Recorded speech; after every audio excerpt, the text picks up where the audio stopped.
I'd argue that mandatory subject areas, such as computer science, is actually a form of oppression in terms of forcing a narrative that positions one reality over others. So as an example that I previously mentioned, standards encourage engagement through certain sets of concepts, practices, skills, etc. that are related to computer science. However, anytime you're creating any kind of a standard, you're going to have to leave some practices, concepts, etc. out. So the kinds of engagement with computer science that are not forwarded through standards may unintentionally be viewed as unimportant. That being said, if we go back to my original point of mandatory subject areas, the kind of subject areas that are elective are deemed as not important compared to other areas that are, quote, the core subject areas.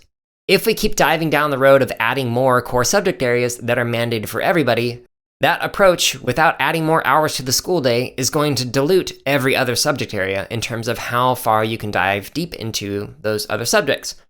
So, for example, if read and write and arithmetic are our three main subject areas, and then we add in computer science, that takes away from time on read and write and arithmetic, which, frankly, I'm okay with.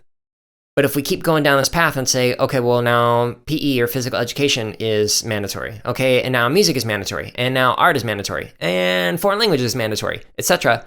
Now we have like a dozen or so classes throughout the day that are mandatory that are considered core subjects.